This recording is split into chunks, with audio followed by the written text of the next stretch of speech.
Este vídeo contém imagens e símbolos históricos usados estritamente para fins de análise e estudo técnico. Não há qualquer apologia envolvida. Olá, pessoal! Sejam bem-vindos ao canal. Hoje vamos inaugurar o primeiro vídeo da série sobre fatos curiosos da Segunda Guerra Mundial. Nada como explorar uma das operações mais extremas e pouco conhecidas desta guerra, o Sonderkommando Elbe. Denominados como kamikazes alemães, esses pilotos não seguiam exatamente o mesmo conceito dos japoneses. Em vez de aeronaves carregadas de explosivos destinadas ao impacto fatal, o objetivo era diferente: usar caças leves para colidir com bombardeiros aliados e tentar sobreviver ao salto de emergência. Mas o que levaria alguém a aceitar uma missão com chances tão baixas de voltar vivo? Analisaremos todos os detalhes, como a origem dessa ideia, os desafios da Luftwaffe, Força Aérea Alemã, naquele momento crítico da guerra, a motivação dos pilotos que aceitaram essa missão de quase morte e se a estratégia realmente funcionou.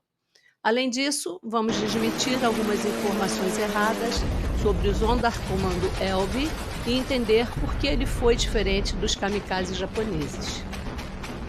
Se você gosta de história militar e quer ver mais conteúdos como esse, já deixa o like e se inscreve no canal. Isso ajuda muito a divulgar o vídeo e levar essa análise a mais pessoas. Agora prepare-se, porque essa história é tão impressionante quanto trágica. 1. Análise do cenário que possibilitou o surgimento do Sonderkommando Elbe. Em 1944, a Alemanha nazista enfrentava uma situação desesperadora. Os bombardeios estratégicos aliados bombardeavam incessantemente.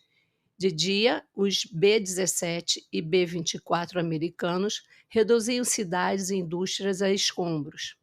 À noite, os bombardeiros Lancaster britânicos continuavam o massacre. A infraestrutura militar alemã estava em colapso e até mesmo alvos sem valor estratégico, como a população civil das cidades alemãs, eram aniquilados sem piedade. A Luftwaffe, outrora temida, não conseguia mais oferecer resistência eficaz. A desvantagem numérica era absurda. Os caças alemães, em menor número e com escassez de combustível, eram massacrados por formações de bombardeiros fortemente escoltadas. A situação não era melhor no fronte terrestre. O exército alemão recuava grandes extensões em todas as frentes. A realidade era inegável. A guerra estava perdida. Nenhuma ideologia ou propaganda de Goebbels poderia encobrir o óbvio. Para um cidadão comum, cercado por ruínas e corpos, que sentido havia em continuar lutando? Essa é a pergunta-chave para entender como o Sonderkommando Elbe conseguiu voluntários para uma missão de altíssimo risco. O senso comum diria que o motivo foi a lavagem cerebral do regime nazista que era imposto aos jovens desde a infância. Trata-se de uma percepção totalmente errada. Havia fatores muito mais profundos e psicológicos em jogo. O desejo de vingança e a necessidade de proteger suas famílias dos bombardeiros. Os raids às cidades alemãs geravam destruição e morte por toda parte. Muitos jovens pilotos haviam perdido os familiares e amigos nos ataques. Outros temiam pelo destino dos entes queridos ainda vivos. Isso criava um desejo de retribuição, um sentimento amplificado por anos de guerra. Situações semelhantes, em menor grau, ocorreram com os britânicos após Blitz de 1940 e com os americanos após Pearl Harbor. O nacionalismo e o espírito de disciplina prussiano. O espírito prussiano não se restringia apenas às forças armadas, mas permeava toda a sociedade alemã. A cultura nacional valorizava a lealdade, o cumprimento do dever e a subordinação aos superiores, mas sem submissão cega. Havia um forte senso de justiça e respeito pelos combatentes. O nazismo soube explorar esses valores profundamente enraizados para promover sua própria ideologia, inserindo doutrinas irracionais que não vingariam isoladamente. Pilotos excepcionais como Erich Hartmann lutaram até o fim não por ideais puramente nazistas, mas pelo senso de dever e defesa da pátria. Temor de realocação para a infantaria. A frente oriental era um verdadeiro inferno e os pilotos sabiam que, se não estivessem nos céus, poderiam acabar lutando no solo contra uma força soviética implacável e sem piedade. Para muitos, servir no Sonderkommando Elbe parecia ter uma maior chance de sobrevivência.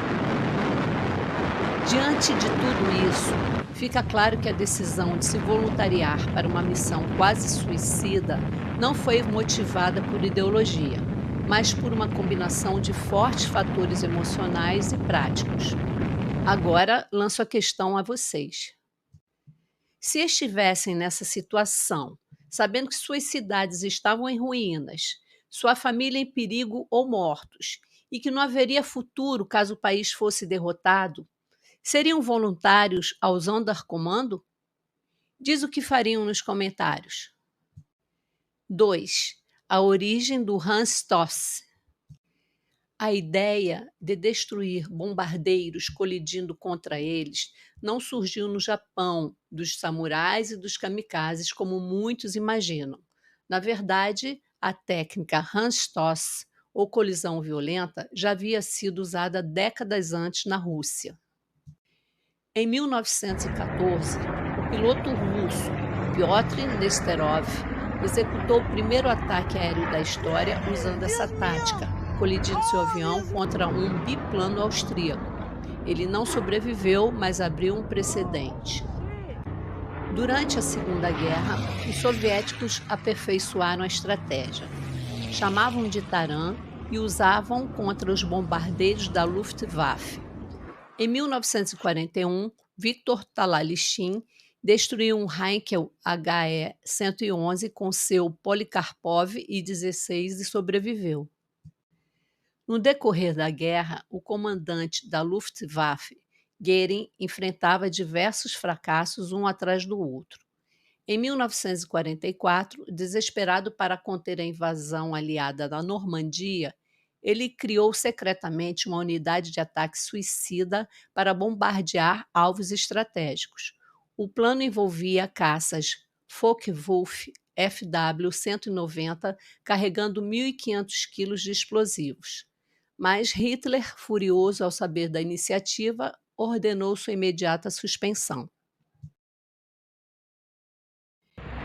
Foi nesse cenário que surgiu Hail Hermann, um piloto de bombardeiros que havia ganhado prestígio na Luftwaffe ao desenvolver a tática Wildesaal, que consistia em usar caças diurnos monopostos para interceptar bombardeiros britânicos iluminados por holofotes em terra.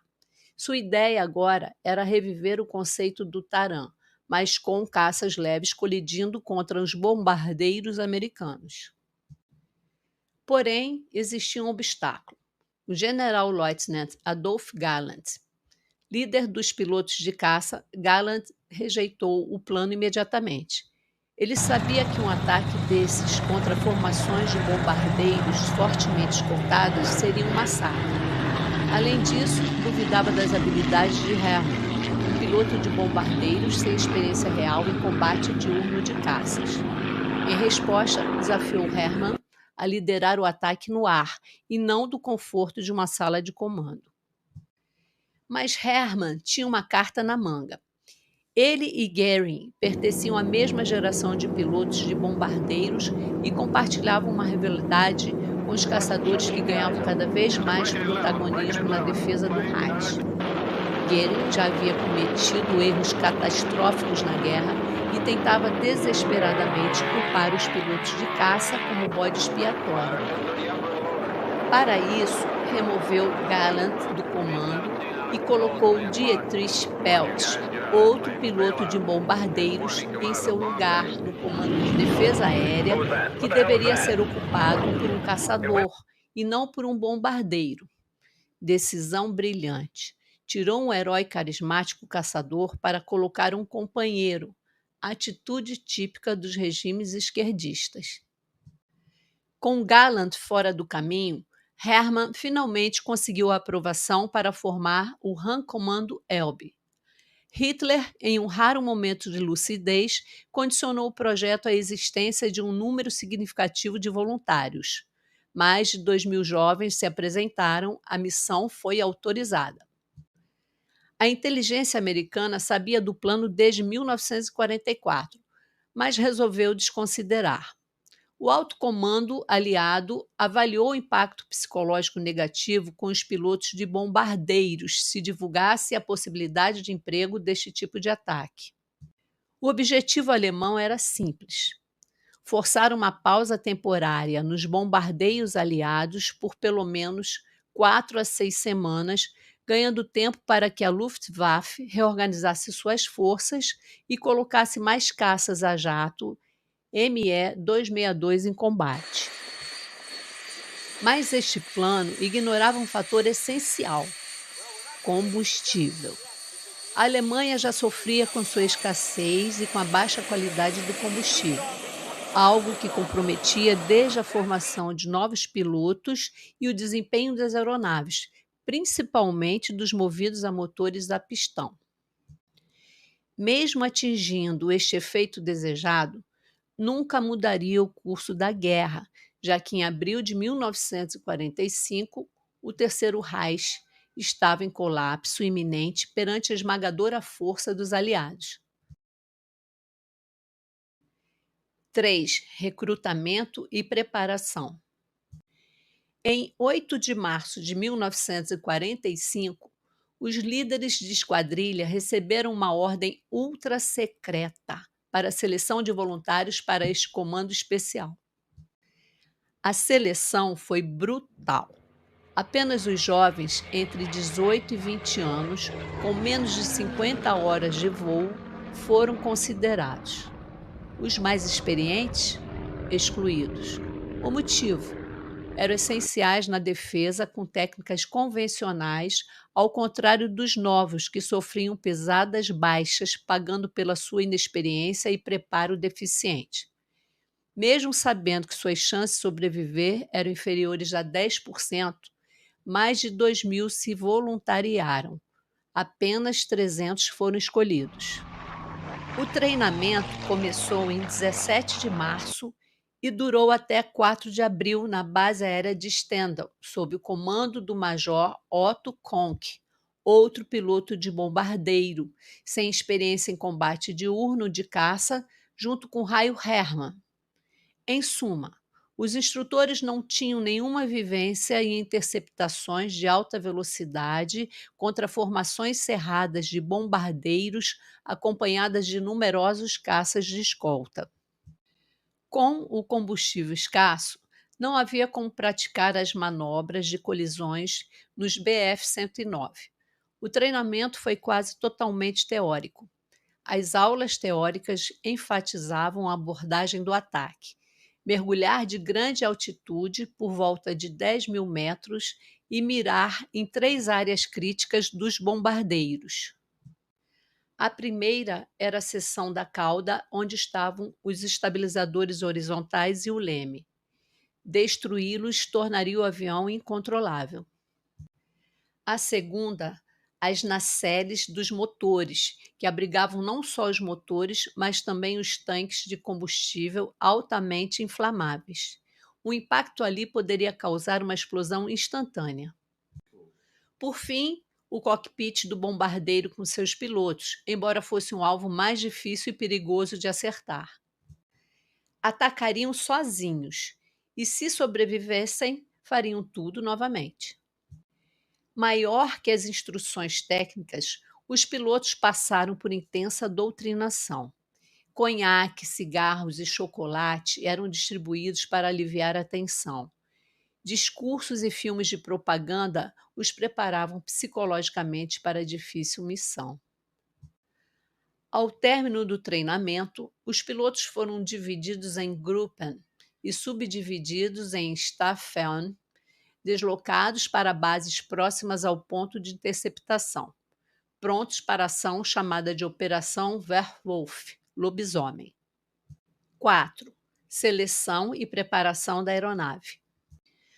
Hail Hermann planejava reunir 1.500 caças para o Sonderkommando Elbe, mas esse número era irreal, pois toda a Luftwaffe, em todas as frentes, dispunha de apenas 800 aeronaves operacionais, muitas em estado precário, sem peças de reposição e com combustível insuficiente, o que também afetaria outras operações, inclusive esta Operação Werwolf. No fim, apenas 180 aeronaves foram disponibilizadas. Os caças escolhidos eram Bf-109 Gustav e alguns Kurfürst, modificados para atingir altitudes superiores ao teto operacional dos bombardeiros e da escolta. Para isso, retiraram toda a sua blindagem e armamento. Sobrou apenas o rádio, que somente recebia, e uma metralhadora MG-131 de 13 mm com 60 cartuchos. Os pilotos recebiam apenas um paraquedas para escapar após o impacto.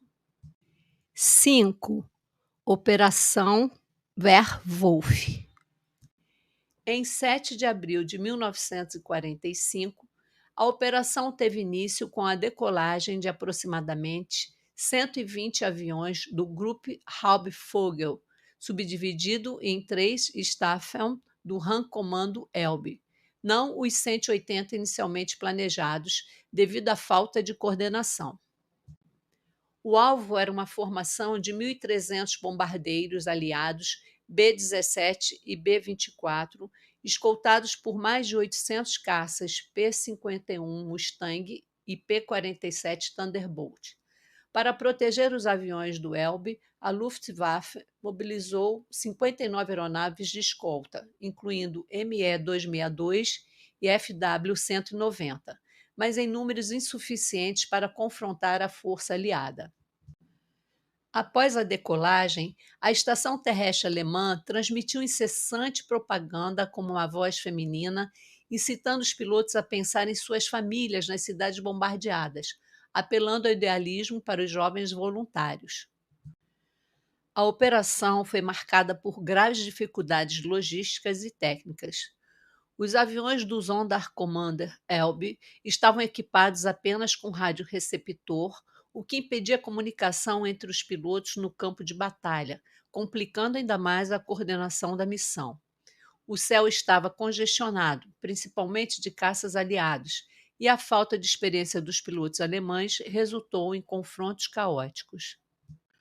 O combustível dos aviões era suficiente apenas para a missão de ida, e os trajes de voo inadequados expuseram os pilotos ao frio extremo, com temperaturas nas altas altitudes chegavam a menos 50 graus Celsius.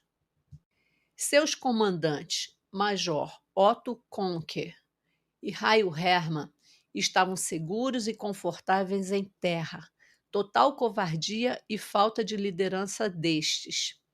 Desconheciam completamente o lema do Comando Especial Elbe: fiel, corajoso e obediente. Sem a presença de oficiais experientes nos céus, os jovens pilotos, sem a devida coordenação e comunicação mútua, estavam completamente abandonados durante o combate. Para piorar, os caças de escolta, que deveriam proteger o Sonderkommando Elbe, desconheciam esta tarefa e, como em missões anteriores, procuravam apenas atacar os bombardeiros aliados ao invés de proteger o Rankommando dos escoltas aliados. Mesmo com a esmagadora supremacia nos céus, a confusão era tão grande que os aliados sofreram perdas com fogo amigo, apesar de não constarem dos relatórios oficiais. 6. Histórias impressionantes de alguns pilotos do Elbe. Heinrich Rosner conseguiu a proeza de abater 2 aeronaves B-24 ao realizar apenas uma colisão suicida. Rosner escolheu o líder da esquadrilha Palace of Dallas, cortou a fuselagem com sua asa, dividindo o B-24 em dois. Como a formatura dos bombardeiros era cerrada, seu avião conseguiu acertar outro B-24. Sobreviveu. O Bf-109 de Klaus Hahn apresentou problemas mecânicos, ficando para trás da formação. Foi interceptado por 4 P-51, que causaram danos severos ao avião e ferimento ao ombro do Klaus. Este pilotou com apenas uma mão e, movido pela raiva, conseguiu superar todas as limitações. Determinado, conseguiu colidir com um B-17 e ainda sobreviveu. Heinrich Henkel avariou severamente um B-24 SACTIME. Conseguiu sobreviver mesmo ferido por um P-51. O piloto desse B-24, com extrema habilidade, conseguiu levar o avião para fora do território inimigo e toda a tripulação sobreviveu pulando de paraquedas. Werner Hetzel abateu um B-17 por colisão e foi ferido por um P-51 durante sua descida de paraquedas. Eberhard Prock, Reinhold Hedwig derrubaram cada um B-17, conseguiram saltar de paraquedas e foram mortos por P-51 que os mataram enquanto desciam. Flagrante crime de guerra. Hans Nagel conseguiu abater um B-17 com sua metralhadora e colidiu com outro B-17 que ficou avariado, porém não sobreviveu. 7. Resultado da Operação Werwolf. A estreia e única missão do Sonderkommando Elbe apresenta informações bastante divergentes. Os americanos minimizaram números para evitar futuros ataques deste tipo, e os alemães o oposto, para agradar às autoridades. Baseado em diversas fontes com maior grau de fidedignidade, temos: dos cerca de 180 caças do RAM Comando preparados para a decolagem, 143 realmente partiram para a missão. 35 retornaram por problemas mecânicos ou falta de combustível. O Grupper, baseado em Praga, não conseguiu interceptar os bombardeiros, pois estes desviaram para o norte. Logo, cerca de 90 pilotos alcançaram a cena de ação. Durante o ataque caótico, 47 foram abatidos pelos P-51 e P-47 antes mesmo de alcançarem seus alvos. 40 pilotos morreram ao realizar a colisão, 21 conseguiram pular de paraquedas, sendo que 4 foram executados no ar por caças aliados enquanto desciam e, em 2 casos, o paraquedas não abriu. Apenas cerca de 15 pilotos sobreviveram ao evento. Entre 22 e 24 bombardeiros aliados foram derrubados diretamente pelos caças do Sonderkommando Elbe, enquanto outros 28 foram destruídos por Me-262 e 23 por caças convencionais da Luftwaffe. Além disso, 6 caças aliados foram derrubados por caças alemães e fogo amigo. Por volta de 189 aeronaves aliadas foram avariadas e conseguiram retornar às suas bases. Tratou-se da maior perda em uma missão de bombardeiro desde 3 de fevereiro. O impacto estratégico foi quase nulo. Houve uma pausa de pouquíssimos dias para os aliados processarem esta nova modalidade de ataque. Portanto, estes atos de bravura e sacrifício dos membros do Sonderkommando Elbe e de covardia dos seus comandantes não atingiram o efeito desejado. Fracasso este previsível, como disse Adolf Galland antes da execução deste plano idiota. O Sonderkommando foi dissolvido em 17 de abril e os pilotos foram transferidos para Berlim a fim de lutar como soldados de infantaria contra o Exército Vermelho na Batalha de Berlim. 8. Nova tentativa Selbstopferung. Poucos dias depois, a Luftwaffe lançou mais uma série de missões suicidas conhecidas como Operações de Selbstopferung, SO autossacrifício, um conceito ainda mais próximo dos ataques kamikazes japoneses. A missão era destruir pontes sobre o rio Oder para atrasar o avanço do Exército Vermelho e permitir que a população alemã fugisse para áreas sob influência ocidental, escapando dos maus tratos soviéticos. Entre 16 e 19 de abril de 1945, 36 pilotos da morte decolaram para atacar 32 pontes, conseguindo destruir apenas 17 delas, não impedindo o avanço soviético. As pontes destruídas foram rapidamente reconstruídas ou substituídas por pontes de combate.